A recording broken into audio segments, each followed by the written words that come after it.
Les personnes que j'accompagne ont souvent quelque chose en commun. Elles comprennent beaucoup de choses, analysent finement, mais se retrouvent malgré tout finalement bloquées à un certain moment de leur parcours. Donc dans cet échange avec Yamina, elle m'a posé cette question effectivement de mieux comprendre les profils que j'accompagne. Donc on va venir éclairer ces profils, ce qui les caractérise et surtout ce qui parfois les empêche d'avancer malgré leur potentiel.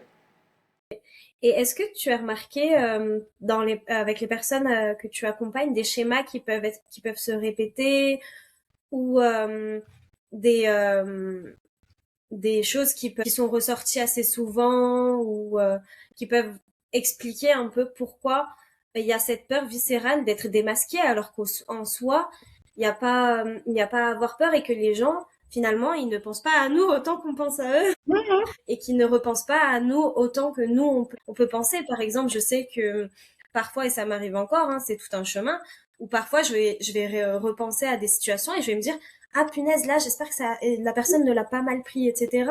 Alors que les personnes, généralement, n'y pensent même plus. Bah, ce que je te propose peut-être, je vais préciser un peu justement les personnes que j'accompagne. Ça va donner un petit peu déjà un profil, on va dire, une typologie des gens qui viennent à moi. Après, on pourra illustrer par des exemples, mais déjà, peut-être avant d'aller dans le détail, de préciser qui j'accompagne. Pour moi, j'accompagne, parce que dans la neuroatypie, il y a plusieurs types de profils. Hein, c'est pas le but aujourd'hui de les lister tous. Mais moi, je suis effectivement spécialisée dans l'accompagnement des hauts potentiels sensibles. Et l'intention que je donne, c'est transformer ce trop-plein émotionnel en puissance, vraiment pour retrouver sa place avec sens et souveraineté. On reviendra, je pense, là-dessus, sur ce concept que j'aime beaucoup. Donc, en fait, j'accompagne des profils souvent qui sont intelligents, engagés, souvent avec un haut niveau de responsabilité professionnelle, pas toujours, mais il y a souvent ça. Donc en fait, une personne qui extérieurement semble avoir réussi.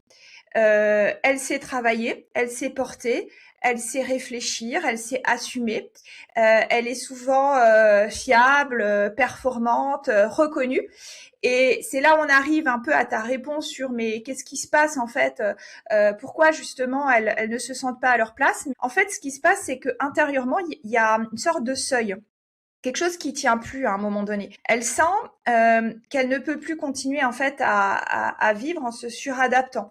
Donc elle sent intérieurement qu'elle veut changer de vie ou au minimum en fait transformer profondément sa manière de vivre. Mais quand je creuse, ce que j'observe, c'est qu'il y a un appel qui est très profond. C'est souvent l'envie de créer quelque chose à elle. Ça peut être entreprendre, mais pas forcément. C'est pas forcément créer une entreprise. Ça peut être transmettre, ça peut être ne plus mettre toute son énergie au service d'un cadre qui ne lui ressemble pas, parce qu'en fait, elle a appris pendant des années, des années, des années à faire avec, à plus donner que s'autoriser à recevoir. Donc ça, c'est aussi une des explications justement du fonctionnement. Mais en fait, elle a peur, peur de se tromper, peur de perdre, peur de décevoir, peur d'être légitime. Parce qu'en fait, son intensité, pour elle, hein, elle ne trouve jamais sa place dans le réel. Elle a l'impression d'être incomprise, en décalage, etc. Et comme je disais, hein, dans ce profil, souvent une personne qui a déjà beaucoup cherché, qui a travaillé sur elle. Vraiment, les gens qui viennent me voir, ils ont fait souvent plusieurs thérapies, plusieurs coachings.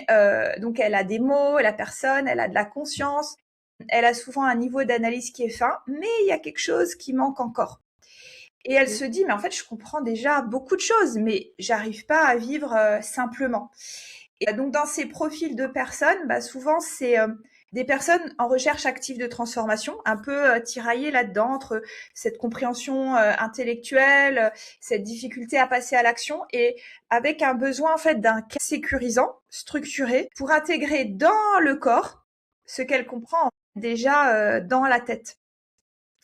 Et dans la transformation, bah, en fait, finalement, c'est pas simplement aller mieux, ni même en fait forcément mieux se connaître. Hein. C'est en fait retrouver. Donc tout à l'heure, je parlerai de souveraineté intérieure. Pour moi, la souveraineté intérieure, c'est en fait le moment où une personne, elle cesse de laisser son passé, ses blessures, ses peurs, les attentes des autres, ou même les émotions piloter sa vie à sa place. Donc tu vois, la réponse, elle est en partie là-dedans, dans l'histoire qu'on se raconte par rapport à notre vécu, ce qu'on a traversé comme événement, etc. Et là, souvent, il y a des charges, en fait, émotionnelles. Il y a encore des mémoires, il y a des choses qui sont actives. Mais l'objectif dans la transformation, c'est pas de devenir froid, c'est pas de devenir dur, ce n'est pas se contrôler davantage, hein, c'est vraiment devenir en fait capable d'habiter ce qu'on ressent, mais sans s'y dissoudre. En fait, c'est arriver à se dire, je ressens fort, mais je ne m'y perds plus. J'entends les autres, mais je ne m'abandonne plus. Je peux aimer, je peux créer, je peux travailler, je peux contribuer, mais sans me trahir. Et concrètement, comment ça se voit? Eh bien, la personne, elle arrive à poser des limites.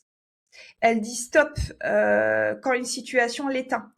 Elle fait un choix qui est aligné. Elle cesse d'attendre la permission. Donc en fait, prendre sa place, ça passe par ne pas se justifier pendant 3 heures. Qu'est-ce qu'on peut perdre ce temps à expliquer le pourquoi du comment? Et en fait, on s'y perd là-dedans. C'est être dans sa justesse, c'est respecter son rythme, son fonctionnement, sa vérité. Donc en fait, c'est passer du je me subis à je me choisis. Voilà, je me gouverne en fait. Je suis mon propre axe. J'aime beaucoup cette phrase, on devrait en faire un t-shirt. Du coup, dans cet accompagnement, quel est ton rôle? Est-ce que tu es un appui? Comment tu vas arriver à cette transformation? Est-ce que tu restes du début jusqu'à la fin? Est-ce qu'il y a une fin véritable? Est-ce qu'il y a un palier à atteindre? Quel est ce palier concrètement? Oui, alors déjà, c'est un cheminement, ça j'insiste effectivement. Peut-être, donc si j'entends ta question, c'est un peu ma façon de faire, ma méthodologie, ce qui permet justement cette transformation, hein. On est d'accord en fait là-dessus. Si tu es d'accord, peut-être avant d'en parler, peut-être d'où ça vient. Avant d'entrer dans le comment, on va y arriver, mais d'où ça vient? Parce qu'en fait, pour moi, on peut pas parler de méthode, de rôle qu'on incarne ou de comment on fait. On peut pas parler d'incarnation sans parler en fait de ce qui au départ a été des fois longuement transformé en soi. J'aimerais aussi poser là, c'est que il y a aujourd'hui des personnes qui n'arrivent pas à rayonner leur force sensible, mais c'est pas parce qu'elles manquent de volonté. C'est pas parce qu'elles sont faibles. C'est pas parce qu'elles n'ont pas assez travaillé sur elles en fait. C'est vraiment parce que souvent elles ont appris à survivre plutôt qu'à vivre en se coupant d'elles-mêmes. Et avant de dire voilà comment on fait, eh bien regardons d'où vient cette coupure, d'où vient la peur, d'où vient la suradaptation. Pourquoi il y a tellement de personnes justement sensibles, brillantes et profondes qui en arrivent à douter de leur propre légitimité?